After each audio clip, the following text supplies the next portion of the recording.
আপনার কাছে কি এটা অন্য মাহফিলের মতো মনে হয়? আমি সেই কুমিল্লা থেকে আসছি, আর আপনার বাড়ি কাছে বললে আপনি যাইবেন আইবেন হাফ এন আওয়ার দিবেন, কি কারবার? নড়াচড়ার কোনো সুযোগ নেই, চিন্তাও করবেন না নড়াচড়া। আল্লাহ যেন কবুল করে, সবাই করে আমিন। এখন যদি প্রশ্ন জাগে, আবু জেহেলের বংশধর কারা? বুঝা আমাদের আদম দিঘিতে আছে নাকি, বগুড়াতে আছে নাকি? এইভাবে খুঁজা আমি বলতে পারবো না। আপনারা ইমাম সাহেব হুজুরে বলছে আছে, ওনার থেকে জান্না নিয়ে। আমি তো আর আদম দিঘির সব চিনি না। কুমিল্লা হইলে আমি বলতে পারতাম কি আবু জেহেলের বংশধর, আর এই এলাকার দায়িত্বে উনি আছে, উনি জানে এই এলাকায় কি। মুসলমানে যেই দেশে ৯৯% লোক মুসলমান, যেই দেশ মানুষের ঘুম ভাঙ্গে মসজিদের মিনারের আজানে, যেই দেশের মানুষগুলো আসার নামাজ পড়ে দুরুদ পড়তে পড়তে ঘুমুতে যায়, শীততাপ নিয়ন্ত্রিত কক্ষে বসে পুলিশ পাহারায়, ইসলামের বিরোধিতা করা সহজ। পাল্লা আদম দিঘির জমি এসে বলো পিঠার চামড়া নিয়ে ঢাকা যাওয়া যাবে না। নবীদের পরবধারায় যিনি সবার শেষ, যিনি সবার সেরা, যিনি আপনার আমার নবী, নবী মুহাম্মদুর রাসূলুল্লাহ। বন্ধুরা আমার, ভাইরা আমার, মানুষগুলো যেন জান্নাতে যেতে পারে, মানুষগুলো যেন অন্ধকারে হাবুডুবু না খায়, মানুষগুলো যেন সিরাতাল মুস্তাকিম চিনতে পারে, এই জন্য আল্লাহ তাবারক ওয়া তাআলা আল্লাহ মানুষদেরকে মহামূল্যবান 3টা জিনিস দান করেছে। কয়টা? একটু কথা বলতে হবে। কয়টা? 3। যারা আছেন মঞ্চে একটু কথা বলুন, একটু সাহায্য করেন আমাকে। 3টা মহামূল্যবান জিনিস দান করেছেন। 1 নম্বরে হচ্ছে আল্লাহ তাবারক ওয়া তাআলা মহামূল্যবান যে জিনিস দান করেছেন তার নাম হলো আকল। তার নাম কি? আকল। বুঝ, বিবেচনা, ভালো মন্দ বুঝার ক্ষমতা। এই আকল মহামূল্যবান একটা জিনিস। আপনার যদি আকল না থাকতো তাহলে আপনি ভালো বুঝতেন না, মন্দ বুঝতেন না, লাভ বুঝতেন না, লজ বুঝতেন না, আপন বুঝতেন না, পর বুঝতেন না, আপনি কিছুই বুঝতেন না যদি আপনার আকল না থাকতো। আপনার যদি আকল না থাকতো, আপনার যদি জিজ্ঞেস করতাম, আপনি তখন বুঝতেন আকলের কত দাম। ও যার আকল নাই তারা তো জিজ্ঞেস করে লাভে নাই। তার আম্মারে যদি জিজ্ঞেস করতেন যে আপনার ছেলের যে আকল নাই কেমন লাগে, দেখবেন যে লোকটা, মহিলাটা চোখের পানি ছেড়ে দিয়েবে যে সন্তান এক না থাকলে ভালো ছিল, এই ব্যাগ কল আমার ঘরে যে কে লেগে আসলো, মহিলা চোখের পানি ছেড়ে দিত। আকলের অনেক দাম। এই আকল যারা কাজে লাগিয়েছে তারাই জগতের ভিতরে সেরা মানুষে পরিণত হয়েছে। সুবহানাল্লাহ বলবেন না?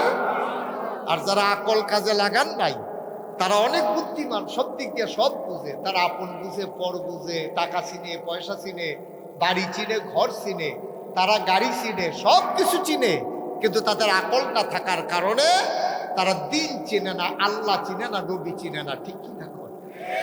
আল্লাহ তাবারক ওয়া তাআলা 2 দল মানুষের পার্থক্য তুলে ধরেছেন সুন্দর করে। আল্লাহ বলেন, কুল হাল ইয়াস্তাবিল্লাযীনা ইয়ালামুনা ওয়াল্লাযীনা লা ইয়ালামুন। হে নবী, আপনি বলে দেন যারা জানে আর যারা জানে না 2 দল কি সমান?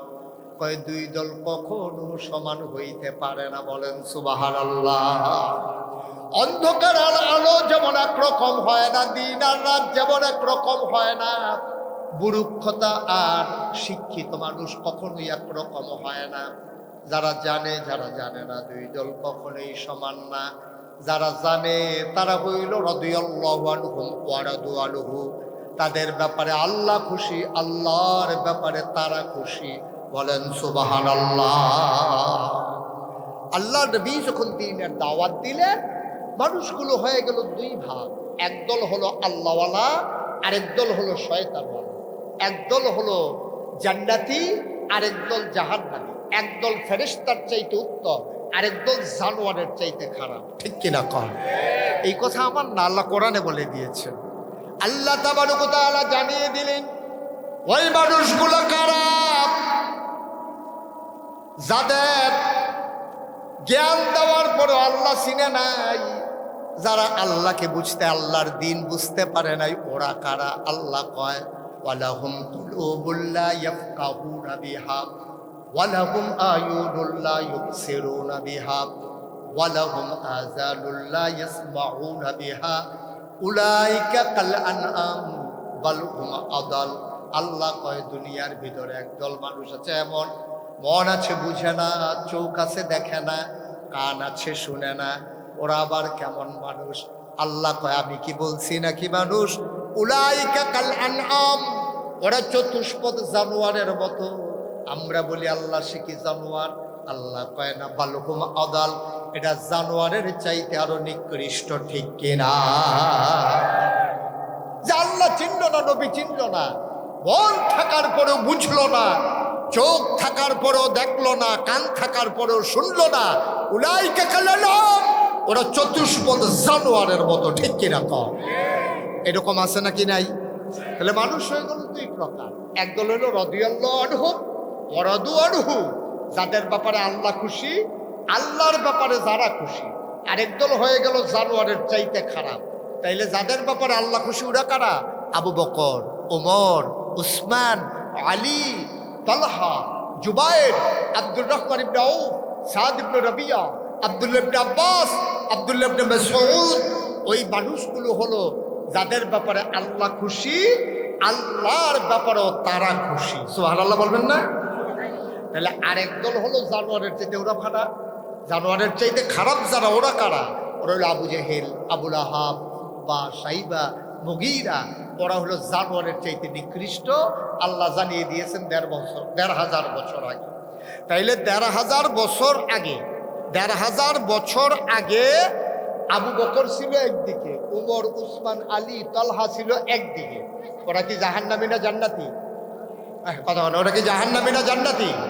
ওরা কি শয়তানওয়ালা না আল্লাহওয়ালা? আপনি এটা একটু ফিক্সড করে দেবেন, এদিকে ফিক্সড করে দিয়ে আপনি বসে পড়ুন। আপনি পুরা মাহফিল ঘুরাইতে আছে, এই লোকজনও ঘুরতে আছে, আর হাত পাও লাড়তে আছে সবাই। হ্যাঁ হ্যাঁ, আপনি এটা ফিক্সড করে দিয়ে বসে পড়ুন। হ্যাঁ, ফিক্সড করে দিয়ে আপনি বসেন। সবাই পড়েন আমিন, জুড়ে পড়েন, আরো জুড়ে।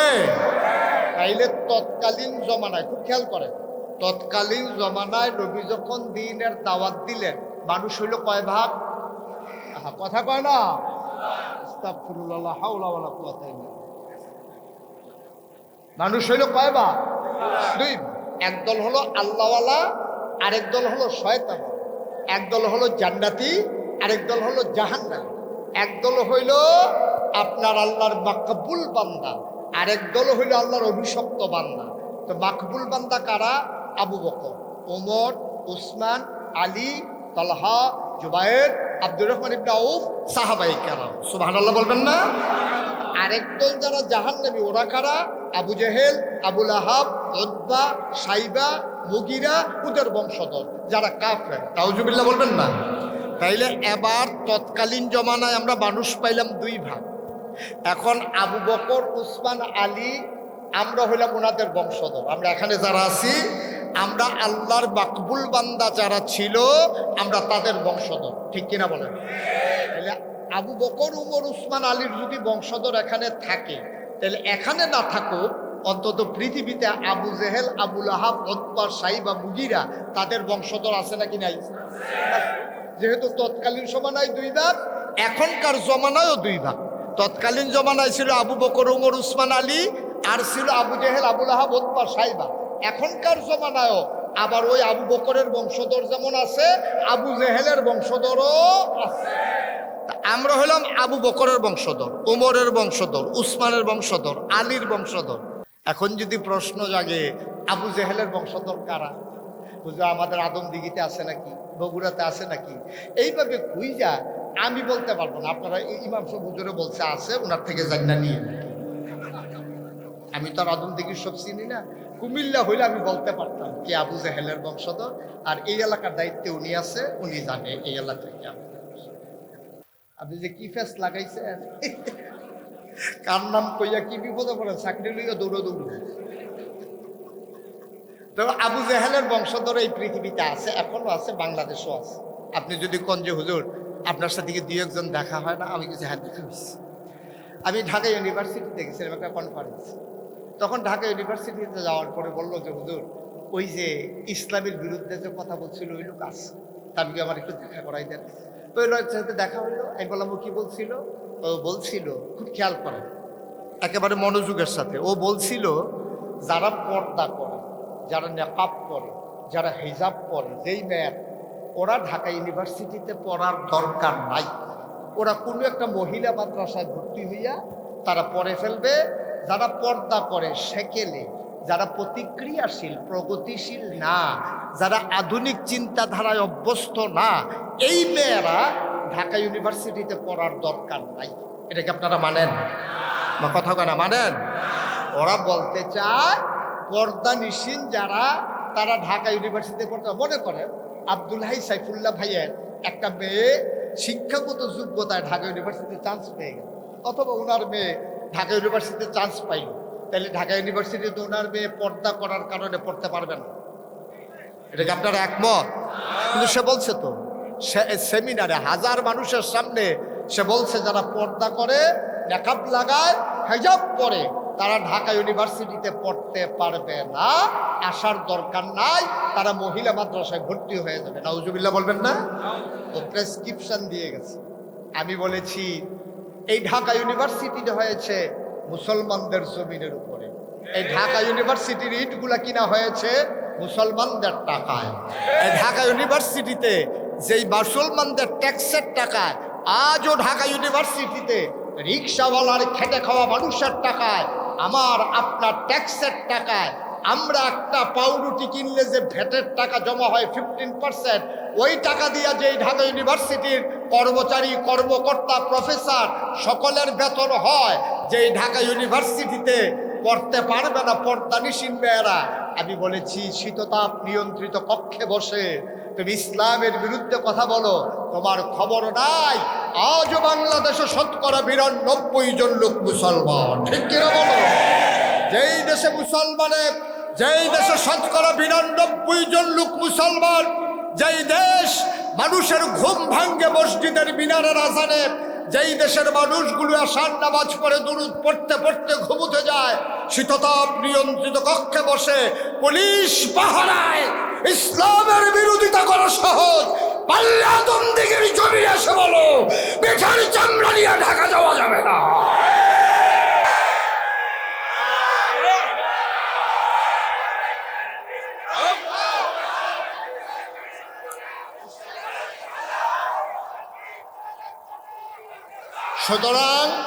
সুতরাং বোঝা গেল এই জমানায়ও আল্লাহওয়ালাও আছে, শয়তানওয়ালাও আছে। আছে নাকি নাই?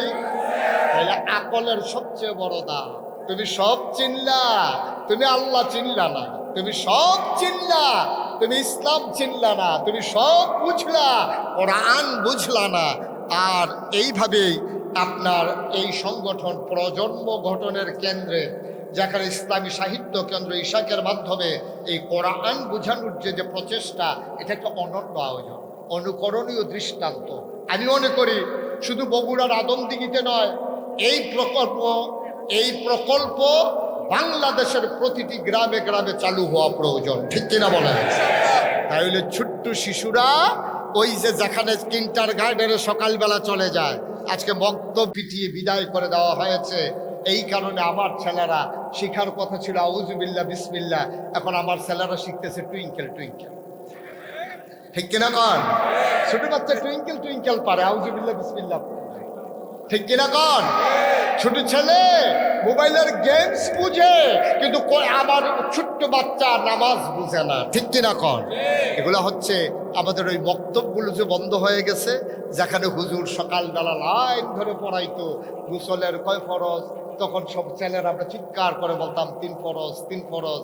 এইভাবে যখন শিখাইতো, এই শিক্ষা কেন্দ্রগুলো যখন বন্ধ হয়ে গেছে, আজকে আমরা ডেস্ট্রয় হয়ে গেছি, ধ্বংসের কিনারে দাঁড়িয়ে আছি। বাংলাদেশ থেকে পরিকল্পিতভাবে ঝেঁটিয়ে পিটিয়ে ইসলামকে বিদায় করা হয়েছে। ঠিক কিনা বলেন? আবার যদি আমরা ইসলামের রঙে রঙিন হতে চাই, আবার যদি অন্ধকার দূরীভূত করে কোরআনের আলোতে আলোকিত করতে চাই গোটা ধরনী, তাইলে আবার যেতে হবে কোরআনের কাছে। আর কোরআনকে নিজের জীবনে ধারণ করার জন্য সকালবেলার বক্তব্যের কোনো বিকল্প নাই। ঠিক কিনা বলেন? আবার শুরু করে দিতে হবে ইনশাআল্লাহ, যেটা আবার আব্দুল হাই সাইফুল্লাহ ভাই শুরু করে দিয়েছেন। আব্দুল হাই সাইফুল্লাহ ভাই যেটা শুরু করেছেন, ইনশাআল্লাহ ধারাবাহিকভাবে এটা শুধু এই আপনার আদমদিঘিতে না, শুধু বগুড়াতে না, শুধু উত্তরবঙ্গে না, গোটা বাংলাদেশের 56,000 বর্গ মাইলে ইঞ্চি ইঞ্চি জায়গায় পৌঁছে দিতে হবে ইনশাআল্লাহ। আল্লাহ যেন কবুল করেন, আল্লাহ যেন কবুল করেন। সবাই পড়েন আমিন। উনি চেয়েছেন মাত্র 300 লোক 1000 করে। আমি বলি এই প্যান্ডেলের ভিতরে 300 না, 600 লোক বছরে 1000। একটা রিক্সাওয়ালা যে রিক্সা চালায়, সে যদি মনে করে যে আমি বছরে 1000 টাকা আলাদা করে রেখে দেব, একদিন 1 কাপ চা কম খাবো, তারপরে যদি সে মনে করে আমি বছরে 1000 টাকা দেবো, তার জন্য কঠিন না? কথা বলা কঠিন। বছরে 1000 টাকা দিতে গেলে মাসে 100 টাকা পড়ে। আপনাদের এদিকে কি 10 মাসে বছর না 12 মাসে বছর? তাহলে তো 2 মাসেরও বেশি হয়। 1200 দিতে পারবেন আপনি 100 টাকা করে দেবেন, 1200 টাকা দিতে পারবেন। এটা যদি আমি দিতে না পারি তাহলে আমি ইসলামকে খুব মহব্বত করি, স্লোগানে আমি ময়দান কাঁপিয়ে দিই, কিন্তু দেওয়ার সময় আর হাতে ওঠে না। অথচ আল্লাহ বলছেন ইন্নাল্লাহ ইশতারা মিনাল মুমিনিনা আনফুসাহুম ওয়া আমওয়ালাহুম বিআন্না লাহুমুল জান্নাহ। আল্লাহ তাবারক ওয়া তাআলা আমাদেরকে জান্নাত দিয়েছেন, বিনিময় নিয়েছেন জান আর মাল। সুবহানাল্লাহ বলবেন না? জান্নাতে যাওয়া তো সহজ না। জান্নাতে যাওয়া কি এত সহজ মনে করছেন নাকি যে আপনি বলবেন আর জান্নাতে চলে যাবেন? এত সহজ দুনিয়া না। এটার জন্য পরীক্ষা দেওয়া লাগবে, পাশ করা লাগবে, নিজের জান আর মাল কুরবানি দেওয়া লাগবে। তারপরে দেখবেন যে আপনি একদিন মরে গেছেন, আপনাকে সবাই মিলে মসজিদের মিনার থেকে ঘোষণা হয়েছে মানুষটা দুনিয়াতে নাই। কাফন করিয়ে যখন দাফন করে দেবে মাটির কবরে, সবাই দেখবে মাটির কবর। আপনি কবরে গিয়ে দেখবেন মাটির কবর মাটি নাই, মাটির কবর জান্নাতের টুকরা হয়ে গেছে। বলেন সুবহানাল্লাহ। এই যে এদিকে আসেন, এই যে ভাই, এই এদিকে আসেন, এদিকে হ্যাঁ এদিকে, যেখান থেকে উঠে গেছেন এখানে আসেন। যেটা মাফ করে দেওয়া হলো যেহেতু বৈশাখ গেছে। আপনার কাছে কি অন্য মাহফিলের মতো মনে হয়? আমি সেই কুমিল্লা থেকে আসছি, আর আপনার বাড়ি কাছে বললে আপনি যাইবেন আইবেন, হাফ এন আওয়ার দিবেন, কি কারবার? নড়াচড়ার কোনো সুযোগ নেই, চিন্তাও করবেন না নড়াচড়া। আল্লাহ যেন কবুল করে, সবাই করে আমিন।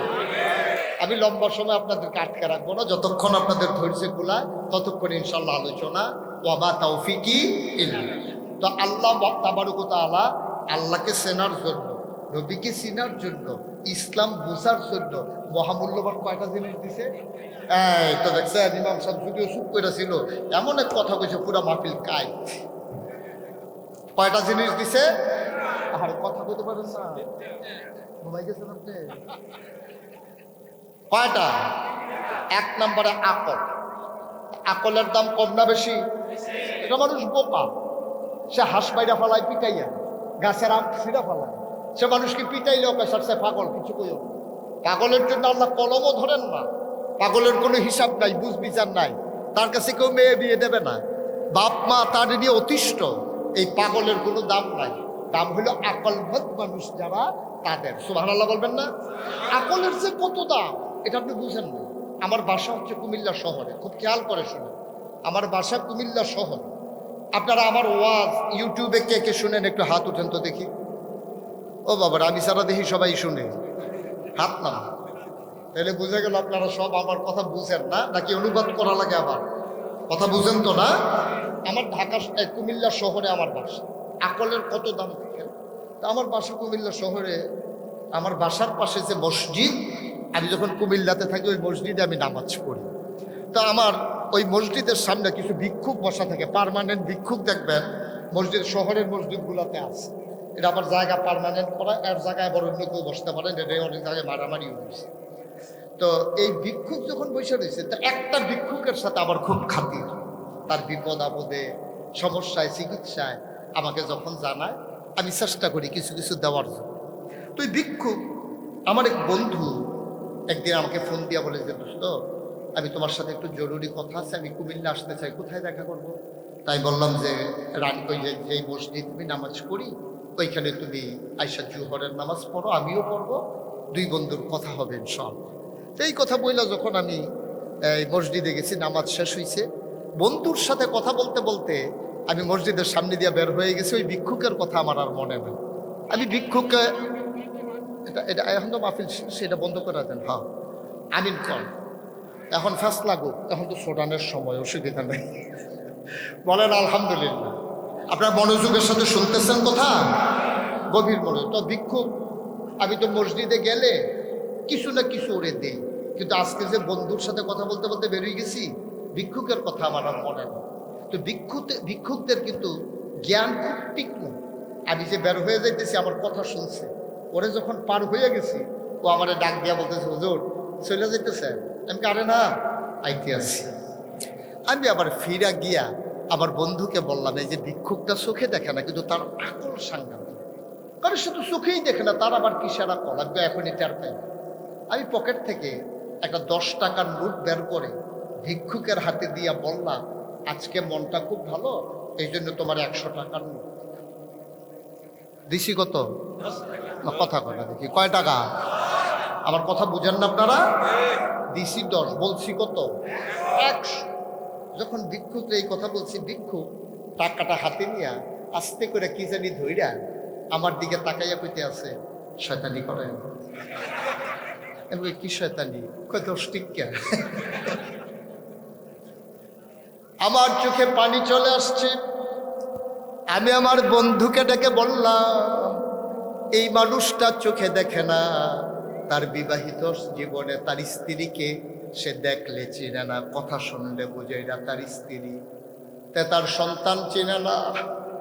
যেই সন্তান সে জন্ম দিয়েছে, আব্বা বলে ডাক না দিলে সন্তানকে চিনে না, তার স্ত্রী চিনে না, সন্তান চিনে না। সুন্দর পৃথিবী একটা নজর সে দেখতে পারে নাই, কিন্তু আল্লাহ কত বড় আকল তাকে দিয়েছে। টাকার কোনাটায় ধরে বলে দিতে পারে 10 টাকা না 100 টাকা। বলেন সুবহানাল্লাহ। আকলের কত দাম! আকল কত দাম আকলের! সে দুইটাই বুঝে ফেলছে, এটা 10 টাকা না 100 টাকা। সুবহানাল্লাহ বলবেন না? এই আকল আল্লাহ মুমিন মুসলমানদেরকে দান করেছে, কাফেরদেরকেও দিয়েছে। যারা আকলটাকে দ্বীনের পথে কাজে লাগাইছে, আল্লাহ বলছেন ওরা হলো বুদ্ধিমান। আর যারা কাজে লাগায় নাই, উলাইকা কাল আনাম বাল হুম আদাল, ওরা জানোয়ার, ওরা জানোয়ারের চাইতে আরো নিকৃষ্ট। ঠিক কিনা কও? তাহলে আমরা কি বোকা না বুদ্ধিমান? আমরা দিন চিনেছি, আমাদের হয়তো টাকা নাই, আমরা সফল কাম, আমরা বুদ্ধিমান, আমরা আল্লাহওয়ালা, আমরা জান্নাতের ওয়ারিস। সুবহানাল্লাহ বলবেন না? শুধু আমরা অনেক দামি মানুষ। এখানে যারা আছে, আপনি হয়তো রিক্সা চালাইতে পারেন, আপনি হয়তো ঠেলা গাড়ি চালাইতে পারেন, আপনি কুলি মজুর হইতে পারেন, আপনার ঘরে হয়তো অনেক দামি ফার্নিচার নাই, আপনার বাড়িতে হয়তো একটা বিল্ডিং নাই, কিন্তু আপনি আল্লাহ চিনে ফেলেছেন, আপনার ঈমান আছে, আপনি সবচেয়ে দামি মানুষ পৃথিবীতে। ঠিক কিনা কম? আল্লাহ কোরআনুল কারীমে 18 পারায় প্রথম সূরা সূরা মুমিনুন, আল্লাহ বলছেন কাদ আফলাহাল মুমিনুন, মুমিন যারা তারাই সফল কাম। এখানে টাকাওয়ালার কথা বলা হয় নাই, বাড়িওয়ালার কথা বলা হয় নাই, গাড়িওয়ালার কথা বলা হয় নাই, অধিক সন্তান যার তার কথা বলা হয় নাই। আল্লাহ বলছেন সফল কাম ওরা যারা ঈমানওয়ালা। বলেন সুবহানাল্লাহ। ঈমানের বড় দাম। আমরা যারা ঈমানদার, আমাদের জন্য হচ্ছে যে সফল কাম আমরা যারা ঈমান। আল্লাহ বলছেন কোন ঈমানদার, আল্লাযীনা হুম ফি সালাতিহিম খাশিউন, ওই ঈমানদার যে নামাজের ভিতরে ভীত সন্ত্রস্ত ভয়ে কম্পমান। আজকে আমি বেনামাজির জন্য ওয়াজ করব না, বেরোজগারের জন্য ওয়াজ করব না। আজকে আমি ওয়াজ করতে যাই যারা কষ্ট করে নামাজ পড়ে, যারা কষ্ট করে দীর্ঘ 1 মাস রোজা রেখেছে, তাদের জন্য ওয়াজ। কারণ যার ইমানে নাই, নামাজে নাই, রোজাই নাই, তার জন্য ওয়াজের কোনো দরকার নাই, কারণ সে এমনি বরবাদ হয়ে গেছে। ঠিক কিনা? আমাদের নামাজগুলো যেন বাদ হয়ে না যায়, আমাদের রোজাগুলো যেন বাদ হয়ে না যায়। যেভাবে আল্লাহ রাসূল বলেছিলেন, মান সামা রমাদানা ঈমানান ওয়া ইহতিসাবান গফিরা লাহু মা তাকাদ্দামা মিন যামবিহি। রমজানের রোজাগুলা রাখলে যে যার জীবনের সমস্ত গুনাহগুলা মাফ হয়ে যাবে। আমি রোজা রাখলাম অথচ গুনাহ মাফ হইল না, তাহলে আমার মতো পোড়া কপালার নাই। ঠিক কিনা কম? আমি দিনেও খাইতে পারলাম না দোকানের ভিতরে ব্যানার টাঙ্গাইয়া, আবার আমার ফায়দাও পাইলাম না, আমি জান্নাতেও যাইতে পারলাম না। একদিক দিয়ে আমি দুনিয়াতে কষ্ট করলাম, কবরে গিয়ে দেখলাম জান্নাত নাই, এই কষ্টের লাভ কি? আমি নামাজ পড়লাম অথচ নামাজটা আল্লাহ পর্যন্ত পৌঁছলো না, তাইলে আমার কি লাভ হবে? এই জন্য আমার ভাই চিন্তা করেছে গভীরভাবে, আমি অনুপ্রাণিত হয়েছি। আমিও মনে মনে সিদ্ধান্ত নিয়েছি আমার গ্রামকে এইভাবে এই প্রকল্পের আওতায় নিয়ে আসব। যেমন করে আমার ভাই সাইফুল্লাহ মসজিদে মসজিদে কোরআনের ওই বক্তব্যগুলো চালু করে দিয়েছে। নামাজ হওয়ার জন্য অন্যতম শর্ত হইল কেরাত জানা, কেরাত সহি হওয়া, ঠিক কিনা? কেরাতে তো নাই, মক্তবে তো নাই, তাহলে আপনি পড়বেন কি? আমি বলছিলাম না আমার ছেলেরা টুইঙ্কেল টুইঙ্কেল শিখা আউযুবিল্লাহ বিসমিল্লাহ পড়ে, পড়া কপাল মুসলমানের পড়া। তাইলে 1 নম্বরে আল্লাহ মহামূল্যবান আকল দিলেন, 2 নম্বরে দিলেন কোরআনুল কারীম। সুবহানাল্লাহ বলবেন না? হুদাল্লিল মুত্তাকিন। এই কোরআন হচ্ছে সেই কিতাব যা মানুষের জন্য হেদায়েত। এই কোরআন 2 নম্বরে দিলেন। লম্বা সময় আমি আটকে রাখবো না। 3 নম্বরে মহামূল্যবান যে জিনিসটা দিয়েছেন তিনি হচ্ছেন নবী মুহাম্মদুর রাসূলুল্লাহ সাল্লাল্লাহু আলাইহি ওয়াসাল্লাম। আপনি কোরআন বুঝবেন, কোরআন আপনি মেনে মেনে চলতে পারবেন না যদি নবীজি আমাদের কাছে আল্লাহ না পাঠায়। যেখানে আল্লাহ বলছেন আকিমুস সালাহ ইন্নাস সালাতা তানহা আনিল ফাহশাই ওয়াল মুনকার, তোমরা নামাজ কায়েম করো, নামাজ তোমাদেরকে মন্দ কাজ খারাপ কাজ থেকে ফিরাই রাখবে। সাহাবায়ে কেরামদের কাছে যখন আয়াত নাজিল হইছে, সাহাবায়ে কেরাম দিছে দৌড় গিয়া বলতেছে ইয়া রাসূলুল্লাহ, নামাজ নাকি কি জিনিস আছে, সালাত এটা কি জিনিস, এটা আমরা শুনিয়ে নাই আগে, কেমনে পড়া লাগে আমাদেরকে বলে দেন। নবীজি বলেন সব সোজা হয়ে দাঁড়া, আহকাম আরকান 13 ফরজ নামাজের ভিতরে এবং বাইরে মিলাইয়া, আপনি না জানলে কেমনে পড়বেন? এই জন্য মুফাসসিরে মুহাদ্দিসিনে কেরাম, মুফতিয়ানে আযাম, ওলামায়ে কেরাম একমত হয়ে গেছে যেই ইবাদতটা করা ফরজ, এই ইবাদতের মাসালা মাসাইল জানাও ফরজ। নামাজ পড়া 5 ওয়াক্ত এটা কি নফল না ফরজ? না কতক্ষণ নফল না ফরজ? আপনি কেমনে পড়বেন এটা জানো, আপনি নাইলে পড়বেন কেমনে? আপনি রোজা রাখা ফরজ, কিন্তু কোন সময় সেহেরি খাওয়া লাগবে, সেহেরির সময় শেষ হওয়ার আগে। ইফতার খাওয়া লাগবে মাগরিবের ওয়াক্ত হওয়ার পরে। এখন আপনি যদি আসরের সময় ইফতার খাইয়ে পেলেন, আপনি জানেন না, তো রোজা হবে না? কতক্ষণ রোজা হবে? আপনি সেহেরি খাইছেন, আজান দিয়া ফেলছে, আপনি উঠতে একটু দেরি হয়েছে, আপনি চিন্তা করতেছেন আমি কি না খাইয়ে মরে যাবো নাকি? খাইলো, আজান দিলে দিস আর একটু খাইবা, তাহলে কি রোজা হবে? তাহলে আপনি জানাটাও ফরজ, কোন সময় থেকে কোন সময় পর্যন্ত না খেয়ে থাকতে হবে এটা জানাও ফরজ। মুসলমান মন দিয়ে শোনো, আল্লাহ তাবারক ওয়া তাআলা এমনি এমনি ছেড়ে দেন নাই। 3টা মহামূল্যবান জিনিস দিলেন। 1 নম্বরে দিলেন আকল, 2 নম্বরে দিলেন কোরআন, 3 নম্বরে নবী মুহাম্মদুর রাসূলুল্লাহ সাল্লাল্লাহু আলাইহি ওয়াসাল্লাম। সাহাবায়ে কেরাম যখন বললেন ইয়া রাসূলুল্লাহ, ইয়া হাবিবাল্লাহ, আল্লাহ বলেছেন নামাজ কায়েম করার জন্য, সালাত কায়েম করার জন্য, কেমনে কায়েম করব? নবীজি সবাইকে লান ধরে দাঁড়ালেন। তিনি আহকাম আরকান 13 ফরজ ওদেরকে শিখালেন। পাক হওয়া, শরীর পাক হওয়া, জায়গা পাক হওয়া, স্থান পাক হওয়া, কাপড় পাক হওয়া, অজু আবার আপনার ফরজ অজু অথবা গোসল থাকলে আদায় করে নেওয়া, পাক হওয়া, এইভাবে সবগুলা জায়গা ক্যাবলামুখী হয়ে দাঁড়ানো, সোজা হয়ে দাঁড়াইয়া নামাজ পড়া। এইভাবে যখন বুঝালেন, সাহাবায়ে কেরাম দাঁড়ালেন। এখন আফসোস হলো আমার মসজিদ আছে, আমার গায়ের কাপড়ও আছে, শরীরও পাক আছে, কিন্তু দেখা গেল মসজিদ বানানো হয়েছে সমাজের যেই মানুষটা সুদখোর, ঘুষখোর, মদখোর, যেই মানুষটার বগুড়া শহরে সিনেমা হল আছে, তারে সবাই মিল্লা মসজিদের সভাপতি বানাই দিছে। মসজিদের ছাদের জন্য 5 টন রড খুব দরকার, ঠিক কিনা? সবাই মিল্লা বলছে আমাদের গ্রামের ভিতরে আমরা তো ছাদরা নিয়ে আটকাই গেছি, তাইলে এই লোকটারে যদি সভাপতি বানানো যায়, তো এই লোকের এক বলছে যে আপনারা আমরা সবাই মিল্লা সভাপতি বানাইছি। কই কি লাগবে? কই মসজিদের ছাদের রড লাগবে। সে সিনেমা হলের ম্যানেজারের খবর দিছে, কত টাকা বিক্রি হয়েছে নিয়ে আসো। সিনেমা হলের টাকা দিয়েছে মসজিদ। আপনি সুদের টাকা দিয়ে কিনছেন পাঞ্জাবি, ঘুষের টাকা দিয়ে কিনছেন টুপি, আর খাইছেন আপনি ঘুষের টাকা দিয়ে। এবার চিন্তা করেন, সুদের টাকায় ঘুষের টাকায় আপনার শরীর তৈরি, পাঞ্জাবি পায়জামা হইল আপনার, লুঙ্গি আর পাঞ্জাবি হইল আপনার ঘুষের টাকায়। এই টাকা দিয়া লুঙ্গি পইরা আর ওই সিনেমা হলের মালিকের টাকা দিয়ে মসজিদ বানাইয়া এরপর আপনি নামাজ পড়লেই হয়ে যাবে, এই আশায় দোকান বাকি খাইতে আছেন না?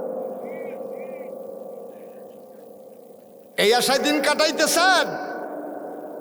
আমরা বিপদে পড়ে গেছি ভাই। ইসলাম আসছে গরিবের হাতে, মসজিদ হয় না ধনী ছাড়া। কি একটা বিপদ না আমাদের! ইসলাম নিরাপদ হলো মুসলমান গরিবের হাতে, আর মসজিদ হয় না ধনী লোক ছাড়া। আর ধনীর কামাই হলো সব অবৈধ কামাই, হারাম কামাই। এই হারাম কামাই দিয়ে মসজিদ, সুদের টাকা দিয়ে পাঞ্জাবি, ঘুষের টাকা দিয়ে লুঙ্গি। নামাজে যখন আপনি ঢুকছেন, আল্লাহ মেহেরবান বইলে আপনারে বাইর করে দেয় নাই। যদি দুনিয়ার কারো ঘরে এইভাবে ঢুকতেন, তাইলে সে আপনাকে অ্যাকসেপ্ট করতো না, গ্রহণ করতো না। ঠিক কিনা কম? কি হবে কর? আল্লাহ তাবারক ওয়া তাআলা হুকুম করার পরে সাহাবায়ে কেরাম চলে গেল নবীজির দরবারে। নবীজি বললেন, সল্লু, তোমরা সবাই নামাজ পড়ো, কামা রাআইতুমুনি উসাল্লি, আমি যেমন করে নামাজ পড়ি তেমন করে পড়ো, যেমন করে আমাকে পড়তে দেখেছো। সুবহানাল্লাহ বলো। ভাই একটু বসতে হবে, মেহমানের সম্মানে একটু বসতে হবে। একটু বসেন। হ্যাঁ ঠিক আছে, মাশাআল্লাহ, ভদ্র মানুষ। উনি যদি চলে যেত আমরা কি করতে পারতাম? উনি যে দয়া করে বসছে, আল্লাহ তোমায় ওনারেও দয়া করল। সবাই কোন আমিন। মেহমানকে ফালাইয়া যাওয়া যাবে না। ওয়াজ ভাল লাগুক আর খারাপ লাগুক, একটু বসতে হবে। আল্লাহ যেন কবুল করে, সবাই করে না আমিন। দেখছেন? তাইলে নামাজ কেমনে পড়তে হবে? নবীজিকে সাহাবায়ে কেরাম যেমনে নামাজ পড়তে দেখছে, তাইলে এই নবী যদি না আসতো, আপনি কুকুরের গোশত, এই ছাগলের গোশত যেমনে খাইতেন, কুকুরের গোশত তেমনি খাইতেন। নবী এসে তার কাছে কোরআন আসছে, জানিয়ে দিয়েছে ছাগলের গোশত খাওয়া যাবে, কুকুরের গোশত খাওয়া যাবে। মনে করেন নবী নাই, মনে করেন নবী আসেন নাই, আমরা পাগল হয়ে যেতাম, অস্থির হয়ে যেতাম। কোরআনের আয়াত নিয়া নবীজি ব্যাখ্যা দিয়া গেছে, মাইন্না দেখাই দিয়া গেছে, এরপরেও তো সমাজের ভিতরে বিশৃঙ্খলার অভাব নাই। ঠিক কিনা? আর যদি নবী না আসতো, আপনি কার বার্তা কি হইতো আপনি চিন্তা করতে পারতেছে? কার কোন হুজুরের মাথা যে কোন হুজুরে ভাড়াইতো, আল্লাহই ভালো। আপনার শুধু তাকায় তাকায় তামাশা দেখতেন। নবীজি এসেছেন, তাইলে যদি কেউ পূর্ণাঙ্গ ইমানদার হতে চায়, তার এক নম্বরে বিধান মানবো আমরা আল্লাহর, আর তরিকা মানবো আমরা নবী। ঠিক কিনা বলেন? বিধান মানবো কার? আর তরিকা মানবো নবী। আল্লাহ তাবারক ওয়া তাআলা এই নবীকে যখন দুনিয়াতে পাঠাই দিলেন, নবীজি যখন দুনিয়াতে আসলেন, আল্লাহর নবী দুনিয়াতে আসার পরে আল্লাহ নবীকে চিনাই দিলেন। শুনো শুনো শুনো, তোমরা নবীকে চিনো নাকি? তোমরা নবীকে চিনে যাও। ওয়ামা আরসালনাকা ইল্লা রাহমাতাল লিল আলামিন। সুবহানাল্লাহ বলবেন না? সবাই পারেন না এটা? এই আয়াতটার ভিতরে এত মধু, এত মজা। আপনি যখন মাঝ রাতে উঠে যান, গুনগুন করে উজু করে তাহাজ্জুদের যখন দাঁড়াবেন, আপনি একাকী নিবৃতে নিরালায় আপনি একটু আয়াতটা পড়ে দেখেন, মনে হয় যেন কলিজার ভিতরে চিনচিন ব্যথা হয়ে একটা প্রশান্তিময় আত্মা শুরু হয়ে, মনে হবে যেন আপনার চোখ দিয়ে ধর ধর করে এমনিই পানি পড়তেছে। সুবহানাল্লাহ বলবেন না?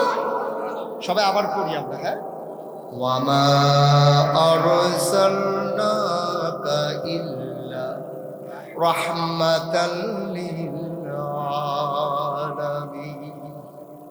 আল্লাহ বলে দিলেন, ও দুনিয়ার মানুষ, নবী চিনতে চাও?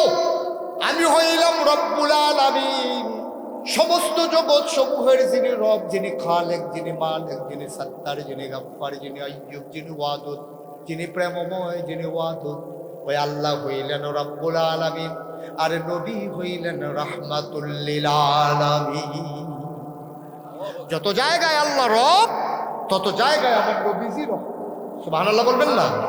এমন একটা জায়গা নাই যেখানে আমার আল্লাহ রব না, এমন একটা জায়গা নাই যেখানে আমার নবী রহমত। কুরআনুল কারীম আল্লাহ ওয়াজ করে দিলেন, ফাবিমা রাহমাতিন মিনাল্লাহি লিনতা লাহুম ওয়ালাউ কুনতা ফাজ্জান গালিজাল কলব লানফাদ্দু মিন হাওলিক ফাআফু আনহুম ওয়াস্তাগফির লাহুম ওয়াশাবিরহুম ফিল আমর ফাইযা আযামতা ফাতাওয়াক্কাল আলাল্লাহ ইন্নাল্লাহা ইউহিব্বুল মুতাওয়াক্কিলিন। আল্লাহু আকবার। আল্লাহ রাব্বুল আলামিন জানিয়ে দিলেন আমার নবী যে রহমত কোন ধরনের সকল প্রাণীর জন্য, সকল সৃষ্টির জন্য। ফাবিমা রাহমাতিন মিনাল্লাহ, আল্লাহর পক্ষ থেকে নবীর সাথে যে রহমত দেওয়া হয়েছে, লিনতালাহু, সবার জন্য আমার নবীর মনটাকে আমার আল্লাহ নরম করে দিয়েছে। এই নবীকে আল্লাহ তাবারক ওয়া তাআলা দুনিয়ায় পাঠানোর পরে তাকে পারফেক্ট প্র্যাকটিসিং মুসলিমে পরিণত করে দেওয়ার জন্যে আল্লাহ তাবারক ওয়া তাআলা কোরআনের প্রতিটি নির্দেশ নবীকে লক্ষ্য করে বলেছেন। কোরআনুল কারীমে 21 পারায় সর্বশেষ সূরা, সূরার নাম সূরা আহজাব, 73টা আয়াত, 9টা রুকু। আল্লাহ ডাক দেয়া কইয়া আইয়ুহান নবী, হে নবী, আত্তাকিল্লাহ, আপনি ভয় পাবেন কেবলমাত্র শুধুমাত্র একমাত্র আমার আল্লাহকে। বলেন সুবহানাল্লাহ। নবীকে, যেই নবী মাসুম, যেই নবী নিষ্পাপ, যেই নবীর কোনো গুনাহ নাই, এই নবীকে আল্লাহ দেখো তো, ইয়া আইয়ুহান নবী আত্তাকিল্লাহ, আপনি ভয় পাবেন শুধু আল্লাহকে, আল্লাহ ছাড়া আর কাউকে ভয় পাওয়া যাবে না। ঠিক কিনা কম? আমরা ভয় পাই কারে? পুলিশ যদি কয় পুলিশ আইতে আছে, আমি নিজে এটা দৌড় দিয়ে আলাইছিলাম। এই কয়েক বছর আগের কথা, কি এখন আর দৌড়াদৌড়ি করা লাগে না। কয়েক বছর আগে আমার মাহফিল ছিল উত্তরবঙ্গে, দিনাজপুরে। ওখান থেকে সৈয়দপুর বিমানবন্দরে গেলাম, ঢাকা থেকে নিয়ে যাওয়া হলো কক্সবাজারে। যখন দিনে দিনে পৌঁছে গেলাম, তা আমারে নিতে আসছে যারা মাইক্রোনিয়া, তাই বললাম ভাই আমি একটু আগে চলে আসছি, তো অনেকে তো টাকা খরচ করে কক্সবাজার দেখতে আসে, আমি যেহেতু মাহফিল উঠছিল আগে চলে আসছি, যদি কক্সবাজারটা একটু ঘুরে দেখি, কোনো সমস্যা আছে? কোনো হুজুর কি সমস্যা? আমি আবার হাদিয়া কমাইলাম কিনা যে কক্সবাজার দেখি? কোনো হুজুর কোনো সমস্যা না, দেখেন। তো আমি যখন কক্সবাজারের সমুদ্র সৈকতে পরন্ত বিকেলে সূর্য যখন ডুবো প্রায়, আমি যখন হাঁটতেছিলাম, এমন সময় দেখি দূরের থেকে এক পুলিশ আমার দিকে দিছে দৌড়। যেই লোক আমারে নিয়ে গেছে সেই লোককে হুজুর দৌড় দিয়ে পাবো। আমি ভাই এত বড় পাঞ্জাবি গাইতে ফেসলাইকে পড়ে যাবো, দৌড় দিতে পারবো। পুলিশে দৌড়াই আবার এমন করে শক্ত করে ধরে একটা সিফা দিছে, আবার হাড্ডিগুলা সহ মরমরি দিয়ে উঠছে। আমি বললাম ভাই এটা কি কয় মহব্বত? আমি এরকম মহব্বত কয়বার করবেন? কয় 3 বার। আমি ভাই একবারে ছেড়া দেন, আর লাগবে না, আমার একবারই হয়ে গেছে, মাশাআল্লাহ অনেক মহব্বত হয়েছে আমার। দেখি সেই লোক চোখের পানি ছেড়ে দিয়ে কাঁদতেছে। আমি বললাম কাঁদতেন কেন? কয় যে হুজুর আমার বাড়ি কুমিল্লা। আমি সিফার নমুনাই বুঝছি আপনি যে কুমিল্লা।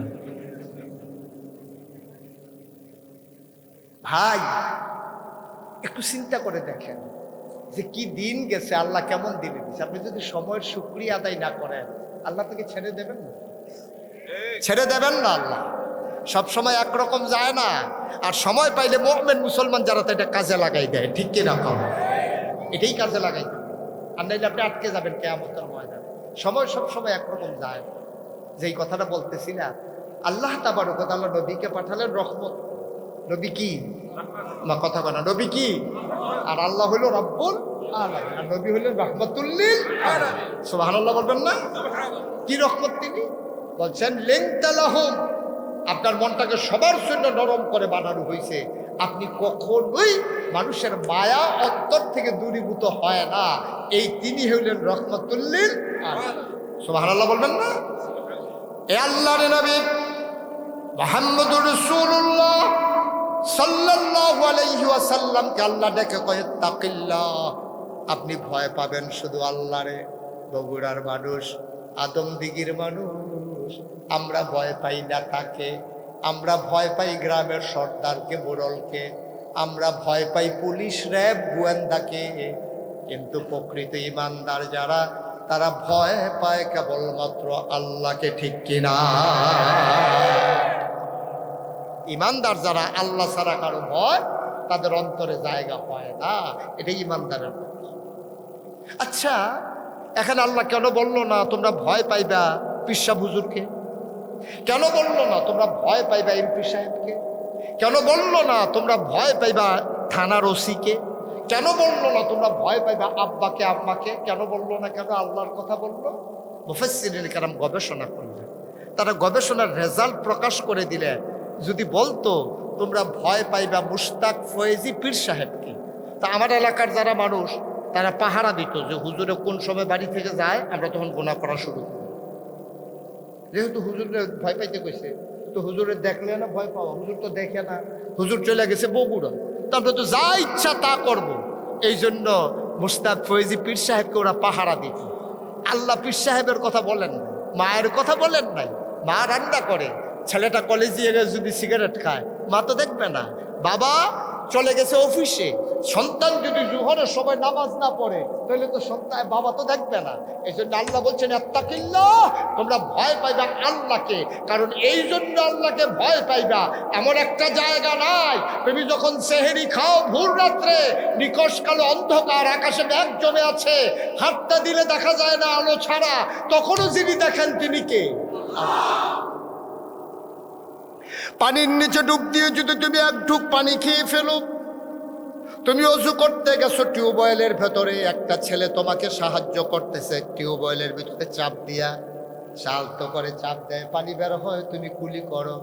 তুমি কুলি করার সময় 2 কুলি ফেলেছো, মাঝেরটা খেয়ে ফেলছো। যেই লোক চাপ দিছে, যেই ছেলেটা দাঁড়ায়া দাঁড়ায়া তোমাকে পানি বের করে দিচ্ছে, সেও টের পায় নাই, বুঝে নাই তুমি যে পানি পেয়ে ফেলছো। কিন্তু একজন টের পেয়ে গেছেন, তিনি আমার আল্লাহ, ঠিক কিনা? তিনি আধারেও দেখেন, তিনি আলোতেও দেখেন, তিনি তোমার দিনেও দেখেন, তিনি রাতেও দেখেন। দরজা বন্ধ করে তুমি যদি খাও, পর্দা টানাইয়া দিনের বেলা খাও, তিনি দেখেন। আর এই দেখেন, এই চিন্তাটা তোমার মাঝে তৈরি করে দেওয়ার জন্যই আল্লাহ তাবারক ওয়া তাআলা রোজা ফরজ করে শেষাংশ বলে দিয়েছেন লাআল্লাকুম তাত্তাকুন। এই যে রোজা দিলাম যেন তোমার অন্তরে আল্লাহর ভয় পয়দা হয়। বুদ্ধিমান মানুষ যারা, তারা যখন ব্যবসা করে বছর শেষে হিসাব মিলায়, লাভ হয়েছে না লস হয়েছে। বুদ্ধিমান ইমানদার যারা, তারা রোজার পরে হিসাব মিলায়, এই রোজায় আমার গোনা মাফ হয়েছে নাকি গোনা রয়ে গেছে, ঠিক কিনা কম? আমরা তো বোকা না, আমি শুরুতেই বলছি আপনারা বুদ্ধিমান। তাহলে বুদ্ধিমান মানুষ হইলে রোজা যে গেল, এই রোজা যেই কারণে ফরজ হয়েছিল যে লাআল্লাকুম তাত্তাকুন, তোমাদের অন্তরে যেন আল্লাহর ভয় পয়দা হয়। তাহলে আপনার অন্তরে কি আল্লাহর ভয় পয়দা হয়েছে? আপনি কি যাচাই করছেন? আমি দেখছি বাংলাদেশের মানুষ রোজার মাসে যেমনি আল্লাহকে ভয় পায়, বিশেষ করে সেহেরির সময় আর ইফতারের সময়, এরকম কোন দেশের মানুষ ভয় পায় কিনা সন্দেহ আছে। আপনার সারা জীবনের অভ্যাস, ভাত খাওয়ার পরে গোশত দিয়া খান আর মাছ দিয়া খান। ভাত খাওয়ার পরে আপনি কলা দিয়া, খেজুরের গুড় দিয়া, দুধ দিয়া মাখাইয়া এক লোকমা ভাত না খাইলে মনে হয় যেন আপনার পেটে ভরে না। সেহেরির সময় আপনি কলা কিনে আনছেন, খেজুরের গুড় কিনে আনছেন, আপনাদের বিখ্যাত বগুড়ার দই কিনে আনছেন, সবগুলা মাখাইয়া আপনি যখন লোকমাটা দিতে যাবেন, খেয়াল করেন, খুব সূক্ষ্ম কথা, গভীর মনোযোগ। আপনি ভাতটা মাখাইয়া একেবারে এমন স্বাদ লাগবে মনে হইতেছে, আপনার লোকমাটা নিয়ে আপনার অর্ধেক রাস্তায় গেছে অথবা বেশিরভাগ জায়গায় চলে গেছে। এমন সময় হঠাৎ করে মসজিদের মিনার থেকে ইমাম সাহেব ডাক দিয়া বলতে, সাবধান, সময় শেষ। এখন কি লোকমা উপরে যায় না নিচে যায়? চিন্তা করে দেখছেন আপনি? এর চাইতে ভয় আর কেমনে পাবেন আপনি? কেউ লাঠি নিয়ে দাঁড়াই থাকে নাই, কোনো পুলিশ নাই, কোনো জরিমানার ব্যবস্থা নাই। সারা জীবনের মজার খাবারটা, লোকমাটা মুখের কাছে নিয়ে গেছে। সুবহানাল্লাহ বলবেন না? আপনি ঠিক ঠিক সেহরির সময় আপনি ভয় পাইছেন বইলা লোকমা মুখে নেওয়ার পরেও যখন ইমাম বলে দিয়েছে সাবধান, আর খাওয়া যাবে না, আপনি আস্তে করে লোকমাটা নিচে নামাই ফেলছেন। বগুড়ার মুসলমান, আল্লাহর ভয় আর কারে কয়? 7 বছরের বাচ্চা ছেলেটা রোজা রেখেছে, দুপুর পর্যন্ত ছেলেটা শক্ত ছিল। সূর্য যখন হেলে পড়েছে, ছোট বাচ্চারা আস্তে আস্তে বাঁকা হয়ে যাইতেছে, নরম হয়ে যাইতেছে। আসরের সময় ইফতার নিয়ে যখন সবাই আসরের শেষ সময় বসে গেছে, বাচ্চা ছেলেটা একটু পরে পরে পানির গ্লাস মুখে নেয়, পানির গ্লাস তিনি কয়ে খেয়ে ফেললাম। মা বলে আরে না না না, বাবা বলে আরে না, দাদা বলে আরে না, আর একটু সময় অপেক্ষা করো। ছোট বাচ্চাটারেও খেতে দেয় না, নিজেও খায় না, বারবার ঘড়ির দিকে তাকায়, বারবার জানালা খুলে দেয় মসজিদে আজানের আওয়াজ আসে কিনা। ও মুসলমান, তুমি যদি আল্লাহকে ভয় না পাইতা সেহরির সময় এত অপেক্ষা করতা না। নিশ্চয়ই তুমি ভয় পাও। কোনো দারোয়ান নাই, কোনো পুলিশ নাই, কোনো আইনের ব্যবস্থা নাই, জরিমানার ব্যবস্থা নাই, তারপরেও তুমি খাও না, কারণ তুমি বিশ্বাস করো আমি যদি খেয়ে ফেলি, কেউ জানুক আর না জানুক, শাস্তি হোক আর না হোক, একজন জেনে যাবেন যিনি কিয়ামতের ময়দানে ইয়াউমা ইয়ানজুরুল মারউ মা কাদ্দামাত ইয়াদা, সেই কিয়ামতের ময়দানে আমার হাতের ভিতরে যখন আমলনামা দিয়ে দেওয়া হবে, বিচারকের জায়গায় যিনি ওই আল্লাহ বসে যাবেন, সেই দিন যিনি বিচার করবেন, কেউ দেখো কার না দেখো আমার আল্লাহ দেখে ফেলবে। এই জন্য নিকশ কালো অন্ধকারে আপনি সেহরির ফজরের আজান পড়ে গেলে আর খান না, ঠিক কিনা? পিপাসা থাকার পরে আপনি পান করেন না, খাবার থাকার পরে আপনি খান না, আপনি বিশ্বাস করেন আল্লাহ দেখতেছেন। এখন আদম দিগির মানুষের কাছে আমার সরল একটা প্রশ্ন, সেহরির সময় আল্লাহ দেখেন, আজান পড়ে গেলে খাওয়া যাবে না, মাগরিবের আজান পড়ার আগে খাওয়া যাবে না, আল্লাহ দেখেন। তাইলে এই দুই জায়গা আল্লাহ দেখে, এই জন্য আল্লাহকে ভয় পাই। আমি যখন অফিসে ফাইল আটকাইয়া ঘুষ খাই, তখন আবার আল্লাহ বুঝি দেখে না। দেখে না কি দেখে না? তবে তো সেহেরি খাইলেন না, আল্লাহরে দেখাইলেন। জীবনের সবচেয়ে মজার খাবারটা আপনার দুধ দিয়া, কলা দিয়া, খেজুরের গুড় দিয়া মাখাই, এটা তো খাইলেন না আপনি, কারণ আল্লাহ দেখে ফেলবে। আপনার পিপাসায় বুক ফেটে যায়, তারপর আপনি পান করলেন না, আল্লাহ দেখে ফেলবে। তাইলে আপনি যখন ফাইল আটকাইয়া ঘুষ খান, আপনি যখন জমিনে রাইল ঠেলতে ঠেলতে আরেকজনের জমিনে ঢুকে যান, আপনি যখন কাজ করার আগে মুসলিম দিদিয়া একবারে সব ফরজ তরফ করে আপনি যখন জমিনে কাজ করতে থাকেন, আপনি যখন মানুষের উপরে জুলুম করেন, অন্যায় করেন, বিচার করেন, ক্ষমতার বস্ত্রতে যাওয়ার পরে অতীত ভুলে গিয়া আপনি যখন আবার তাবেদারি শুরু করে দেন, তখনও যিনি দেখেন তিনি কে? সুতরাং মনে রাখবেন, মনে রাখবেন, হিসাব দিতে হবে আল্লাহর কাছে। আপনি যা করতেছেন সব আপনার আমলনামা হাতের ভিতরে দিয়ে দেওয়া হবে। হাতেরটা ধরলে যেমন আঙ্গুলগুলো দেখা যায়, হাতের রেখাগুলো যেমন দেখা যায়, আপনি যা করছেন সব আপনার আমলনামায় তুলে ধরা হবে। ইয়াকুলুল কাফিরু ইয়া লাইতানি কুনতু তুরাব, কাফের বলবে হায় হায় আমি যদি মাটি হয়ে যেতাম। আল্লাহ বলবেন না, এই জন্যই তো তোমার মানুষ বানাইছে, তোমার গরু বানাই নাই, তোমার ছাগল বানাই নাই, তোমার আকল দিছি না, তুমি রোজার মাসে ঠিক ঠিক ডরাইছো, তুমি একটু হিসাব মিলাই না, কেমন ডরাই না। 1 মাস তো আমি ট্রেনিং পিরিয়ড দিয়েছিলাম, এই ট্রেনিংটা গ্রহণ করে বাকি 11 মাস যেন কাজে লাগাইতে পারো। কাজে লাগাও না। একটু রমজান গেছে, আল্লাহর ভয়ও গেছে। অফিসে বসে বসে একটু হইছে, উনি টুপি মাথায় দেন। রমজানের পর থেকে অফিসে গেলে টুপি মাথায় দেয়। এখন লোকজন কয়েকজন এসে পড়ছে তো কাজ নিয়ে, উনি আবার নামাজও পড়ে। উনি শেষ সময় বলতেছে, ভাই জোহরের আজান দিয়ে ফেলছে, আমরা বসে বসে বিরক্ত করেন না, যে যা দিবেন তাড়াতাড়ি দেন, নামাজ ছুটি।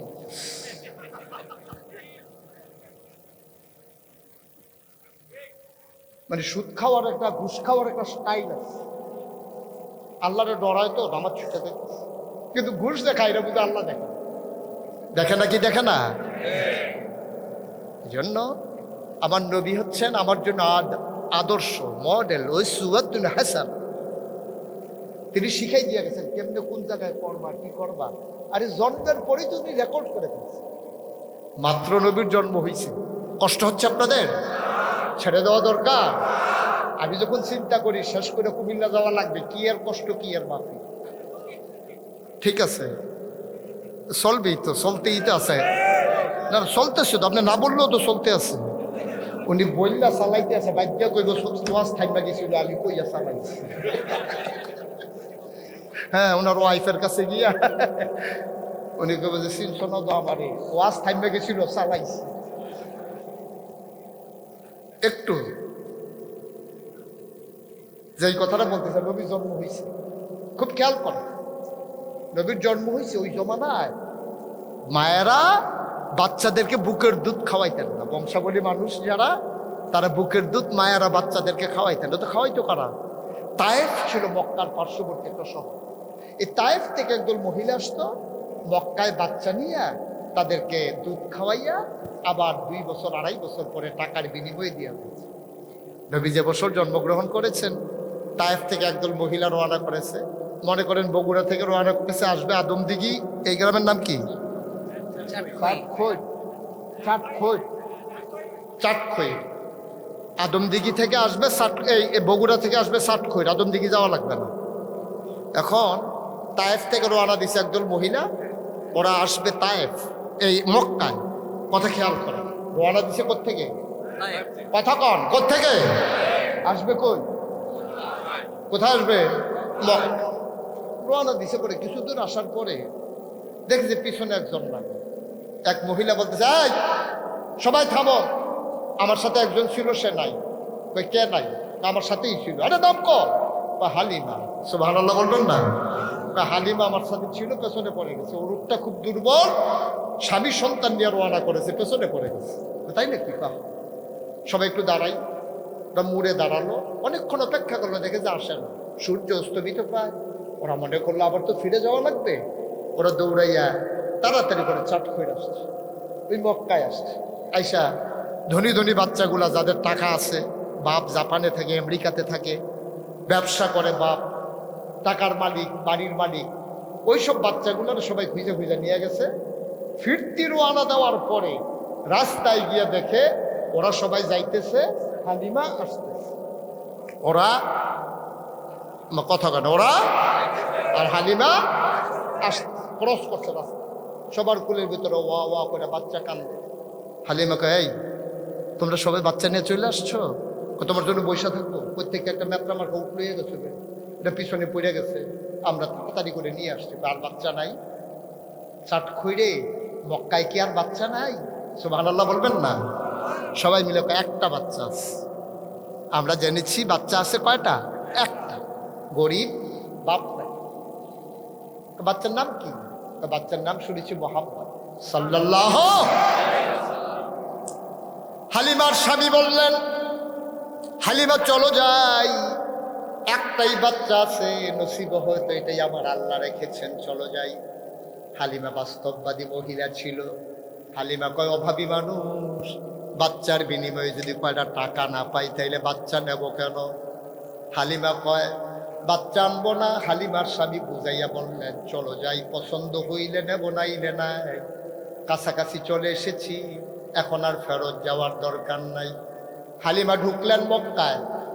লোকজনের কাছে জানতে চাইলেন, মোহাম্মদ নামে একটা বাচ্চা আছে, পিতার নাম নাকি আব্দুল্লাহ, দাদার নাম আব্দুল মুত্তালিব, ঘরটা কোনটা? একজন লোক দেখাই দিল, ওই যে ঘর, খেজুর পাতার ছাউনি দেওয়া ছোট্ট ঘর, এইটাই আমেনার ঘর। হালিমা, হালিমার স্বামী আর হালিমার ছেলে নাম তার আব্দুল্লাহ,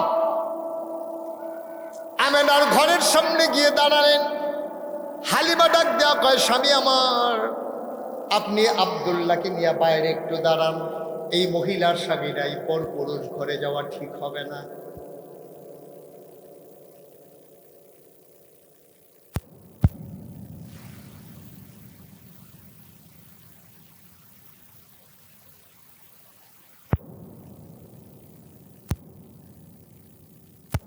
সালাম দেয়, আমি হালিমা। কয় কেন দাঁড়িয়ে আছো? কে দাঁড়িয়ে দাঁড়িয়ে সালাম দেয়? কয় আমি হালিমা। কয় কোন হালিমা? কয় আমি হালিমা তো সাদিয়া, চিনলাম না। আমার বাড়ি তায়েফ। কয় কেন এসেছো? কয় শুনলাম তোমার ঘরে নাকি একটা ছোট্ট বাচ্চা আছে। আমার ডাক দেয়া কয়, হালিমা গো, ও হালিমা, আমার বাচ্চার জন্য তোমার মায়া লেগেছে। কত মানুষ বাচ্চা নিয়ে আমার ঘরের সামনে দিয়ে গেল, আমি উটের পায়ের শব্দ শুনলাম, বাচ্চাদের ওয়া ওয়া কান্না শুনলাম, কিন্তু কেউ আমার বাচ্চার খবরও নিল না। কেউ জানতে চাইল না আমার বাচ্চার খবর। তোমার বুঝি মায়া লেগেছে, তোমার মনে বুঝি বড় দরদ। আহলান সাহলান মারহাবা, মোস্ট ওয়েলকাম, আমার ঘরে তোমাকে স্বাগত। হালিমাতুস সাদিয়া ঘরে ঢুকলেন, ঢুকে দেখেন আমেনা বিছানার উপরে আসন পেতে বসে আছেন। কোলের ভিতরে একটা ছোট্ট শিশু ঘুমায়, এমন একটা সাদা রুমাল দিয়া বাচ্চার মুখটা ঢেকে রেখেছে। হালিমাতুস সাদিয়া আমেনা, ওয়ামেনা, বাচ্চা নেব এমন কোনো কথা নাই, আগে বাচ্চাটা দেখবো, যদি পছন্দ হয় নেব, নাই নেওয়ার দরকার নাই। আমেনা একটু বাচ্চাটা দেখতে চাই। আমেনা কয় দেখে নাও নয়ন পরে। হালিমা কয় দেখবো কেমনে, রুমাল দিয়া মুখ ঢেকে রাখলে। আমেনা টান দিয়া মুখের পর্দা সরাই দিলেন।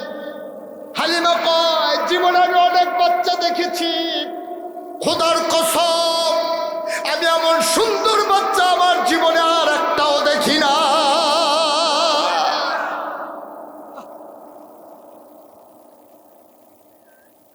মানুষ এত সুন্দর হইতে পারে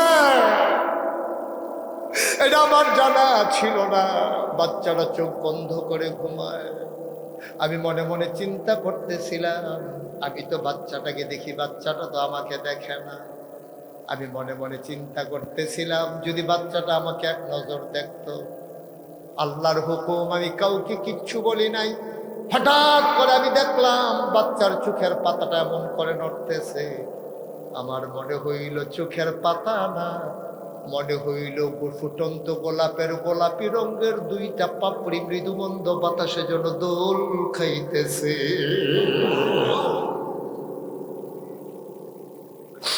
বাচ্চারা আমার দিকে চোখ খুলে তাকাইল, আমিও তাকাইলাম। চার চোখের মিলন হয়ে গেল। বাচ্চা কি বুঝলো আমি জানি না, দুধের বাচ্চা। ও আমার দিকে তাকাইয়া আলতো করে ঠোঁটের কোনাটা বাঁকা করে একটা মুচকি হাসি দিল। আমার মনে হইল হাসিটার সাথে সাথে আমার কলিজাটা যেন দুইটা ভাগ হয়ে গেছে। আমি তো উড়ে ঘরের বাইরে গেলাম। আমি গিয়ে বললাম, স্বামী ওরা যদি একটা টাকাও না দেয় আমি কিন্তু এই বাচ্চা ফেলে যাব না, এই বাচ্চা আমি নেবই নেব। হালিমার স্বামী কয় মন চাইলে নিয়ে নাও। আবার হালিমা গিয়ে কয় আমেনা, আমেনা টাকা পয়সার কোনো হিসাব নাই, বাচ্চাটা দয়া করে কুলে দিয়ে দাও, এই বাচ্চা ছাড়া আমি বাঁচবো না। আমেনা কুলে তুলে দিলেন। হালিমা কয় আমি শুকনা একটা মহিলা ছিলাম, আমার বুকের ভিতরে এক ফোঁটা দুধ ছিল না। আমার বাচ্চা আব্দুল্লাহ তায়েফ থেকে মক্কায় আসতে বারবার আমার দুধের ভিতরে চুষণ মেরেছে, একটা ফোঁটা দুধ বের হয় নাই। কিন্তু খোদার কসম আমি যেই মাত্র মোহাম্মদকে কুলে নিলাম, আমি টের পাইলাম আমার শুকনা দুইটা বুক দুধে ভরপুর হয়ে গেছে।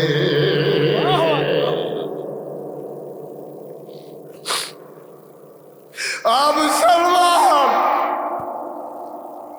কোনদিন যদি মুশতাক ফয়েজি না আসে, কোনদিন যদি তোমাদেরকে না ডাকে, মনে রাখবা আমি এসেছিলাম, মনে রাখবা কথা কয়টা বলে গেলাম।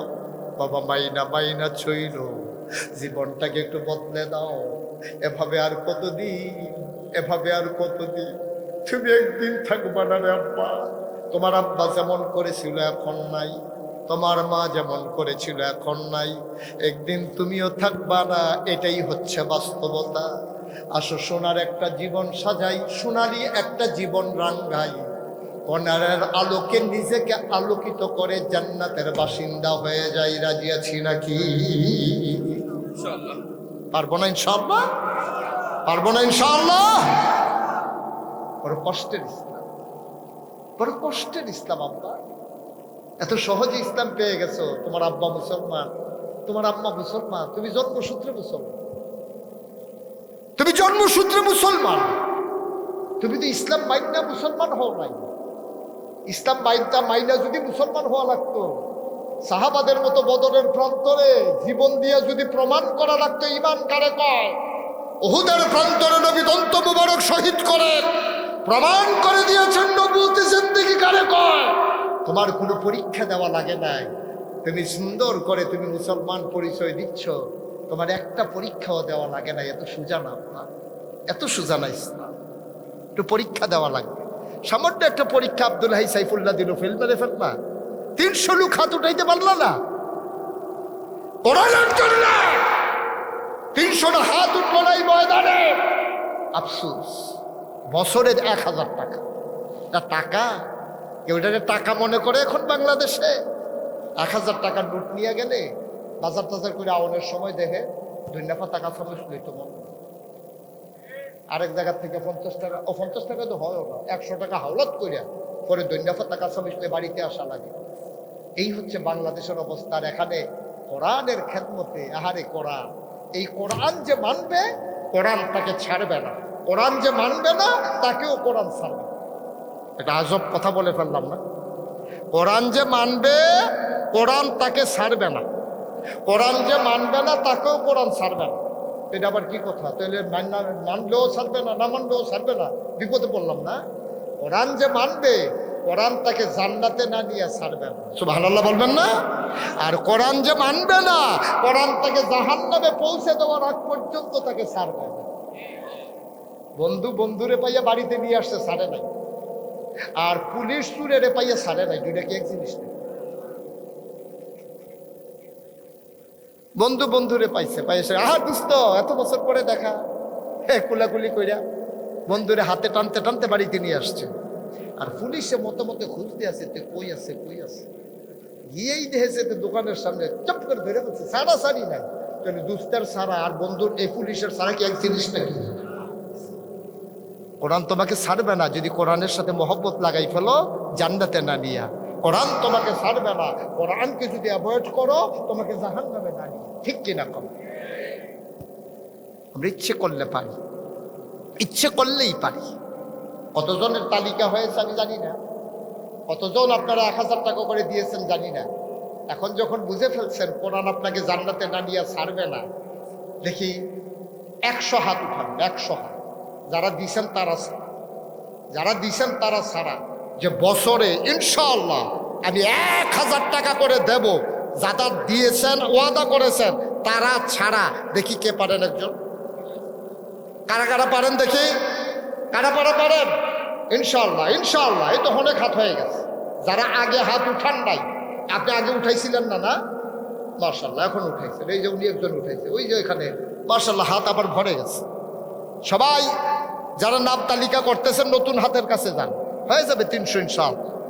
আর আমার ভাই আব্দুল হাই সাইফুল্লাহ আমাকে বলছিল যে একটু বলে দেন, সবাই যদি একটু শরিক থাকে ব্যাগের সাথে, এই টাকাগুলো দিয়েই দিনের খেদমত হচ্ছে। উনি এটা দিয়ে বাড়ি করেন না, উনি এই টাকা দিয়া গাড়ি কিনেন না। একজন লোক আমরা উঠবো না। 36 বছর মুশতাক ফৈজি বাংলাদেশের প্রত্যন্ত অঞ্চলে ওয়াজ করে, দেশে দেশের বাইরে কথা বলি। আজকে 36 বছর মাহফিলে কদম দিলে মাহফিলটার ওজন বুঝি। আজকে আদমদিঘির জমিনে মাহফিলে কদম দিয়া মন সাক্ষী দিয়েছে, তোমাদের মাহফিল আল্লাহ কবুল করে নিয়েছে।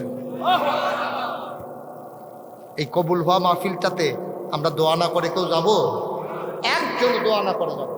আমার ছেলেরা ঢুকছে, কোনো মানুষের সামনে থেকে যেন খালি আসা না লাগে, একজন লোকের সামনে থেকেও যেন খালি আসা না লাগে। সবাই মিলে 100, 200, 10, 20, 50 আমরা সবাই শরীক দেব। মহিলা প্যান্ডেল করা হয়েছে না?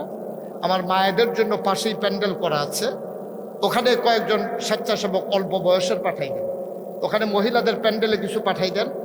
আমার মায়েরা বোনেরাও শরীক থাকেন, আল্লাহ যেন কবুল করে ইনশাআল্লাহ।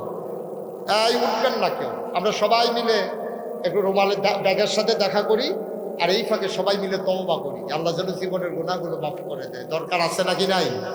আমার সাথে সবাই পড়েন, আউযু বিল্লাহি মিনাশ শাইতানির রাজিম, বিসমিল্লাহির রহমানির রহিম, আস্তাগফিরুল্লাহ রাব্বি মিন কুল্লি যামবিন ওয়া আতুবু ইলাইহি লা হাওলা ওয়ালা কুওয়াতা ইল্লা বিল্লাহিল আলিয়্যিল আযীম। হে আল্লাহ, ইচ্ছায় অনিচ্ছায় প্রকাশ্যে গোপনে শয়তানের কুমন্ত্রণায় পড়ে, নফসের তাড়নায় পড়ে জীবনে যত গুনাহ করেছি, কবিরা সগীরা শিরক বেদাত সমস্ত গুনাহ থেকে খালেস অন্তরে তওবা করতেছি। হে আল্লাহ, বলেন হে আল্লাহ, আমার গুনাহ মাফ করে দাও, আমার তওবা কবুল করে নাও। আশহাদু আল্লাহ ইলাহা ইল্লাল্লাহু ওয়াহদাহু লা শারীকা লাহু ওয়া আশহাদু আন্না সাইয়্যিদানা হাবিবানা মাওলানা মুহাম্মাদান আবদুহু ওয়া রাসূলুহু সাল্লাল্লাহু আলাইহি ওয়াসাল্লাম। আমিন আমিন আমিন। সবাই মিলে আমরা দোয়া করব।